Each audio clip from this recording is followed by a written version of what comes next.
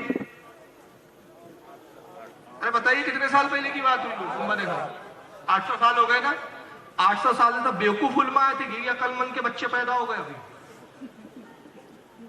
800 سال تک کسی علماء نے اس میں فتوی نہیں لگا کہ گنبد کو ڈھاؤ یہ کرو. یہ جنت البقیع شریف کی ماں ہے. وہ بڑا قبہ دکھ رہا ہے آپ کو، بڑی مزار کس کی ہے؟ وہ نبی کی بیٹی حضرت فاطمہ. یہ 1925 تک یہ مزار سلامت تھی، 1925 تک.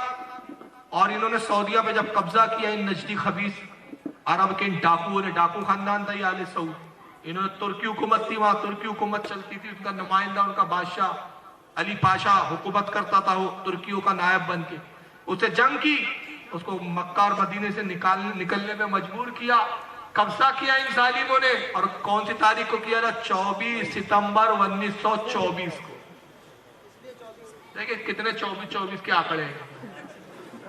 24 ستمبر 1924 کو قبضہ کیا. اور 1924 کے بعد جو سب سے پہلا کام کیا 1925 میں، وہ یہ کیا کہ جنت البقیع کو بلڈوزر سے ڈھا دیا. ڈھانے کے بعد یہ ان قبروں کا حال کیا؟ یہ جنت البقیع اس زمانے کا یہ مزاروں کا حال ہے. حضرت امام جعفر، امام باقر، امام زین العابدین، امام حسن کی مزاری ہے جو ڈھا دی. سنیوں نے پتھر رکھے نشانی کے لیے، انہوں نے تو نشان تک مٹا دیا خبیثوں نے. یہ حضرت فاطمہ کی مزار ہے، یہ بھی ڈھا کر نصف و نابود کیا انہوں نے، نعوذ باللہ. آئیے آپ یہ دیکھیں، یہ حضرت عثمان غنی کی مزار ہے. یہ حضرت ابراہیم حضور کے صاحبزادے تھے، بچپنے میں انتقال ہو گیا تھا. یہ جنت المعلا ہے 1925 تک. یہ مکہ کا قبرستان، رسول کے چچا یہاں دفن، کئی صحابہ دفن، حضور کی ازواج، حضور کی بیوی، جس میں سب سے چہیتی بیوی حضرت خدیجہ. آئیے حضرت خدیجہ کا مزار دیکھیں، آپ کو میں بڑے اس میں دکھا رہا ہوں. یہ حضرت خدیجہ الکبریٰ کا قبہ ہے. یہ میرے پاس ترکی کی ایک کتاب ہے جس سے یہ فوٹو ہم نے نیٹ پر ڈالی. یہ بھی نیٹ پر آپ کو یہی فوٹو آپ کو ملے گی زیادہ تر. اور وہ ہے تو کتاب اتنی بڑی، میں ہاتھ لے کے نہیں گھومتا ہوں، بہت قیمتی کتابیں ہوتی تو ساتھ میں سب نہیں لے کے گھومتا، لیکن کبھی مناظرے وغیرہ ہو تو پھر میں سب لاتا ہوں. وہ کتاب مجھے ہندوستان آتے آتے 3500 روپے کی پڑ گئی ہوئی کتاب. اس میں اس زمانے میں جب ترکی چھوڑ کر جا رہے تھے تو انہوں نے فوٹو لیے تھے سب کہ ہم مدینہ اور مکے کو کس حال میں چھوڑ کے جا رہے ہوں، تاکہ بعد میں کچھ گڑبڑ ہو تو یہ دنیا کو دکھا سکے کہ انہوں نے کیا کیا ہے کمینہ پن. یہ 1924 کو جب انہوں نے چھوڑا ہے، یہ اس وقت کے فوٹوگراف سے. 1925 سے پہلے کے یہ منظر، یہ حضرت خدیجہ کی مزار ہے، نبی کی سب سے چہیتی بیوی. اور ڈھانے کے بعد کور میں گڈھا تک کر دیا. یہ حضرت خدیجہ نبی کی سب سے چہیتی بیوی کا یہ حال کیا ہے. یہ جنت المعلا کا قبرستان ہے ابھی اس صورت میں. اور اس میں کیا کیا معلوم ہے؟ آپ تعجب کرو گے. یہ حضرت عامرہ کی مزار ہے، رسول کی والدہ، جن کو یہ کافر کہتے ہیں خبیث. ان کی مزار اور گنبد کو ڈھا دیا. مقام ابوا ہے مدینہ اور مکے کے درمیان میں. جب مکے سے مدینہ جاؤ تو بیچ میں وہ پہاڑی علاقہ پڑتا ہے، ابوا نام ہے اس کا. وہاں حضور کی والدہ کی مزار ہے. حضور کی والدہ جو تھی مدینے میں ان کا مائکہ تھا. اپنے مائکے سے مل کر جب آ رہی تھی مکہ کی طرف، بخار آیا، انتقال ہو گیا، وہی دفن کیا گیا بیچ میں.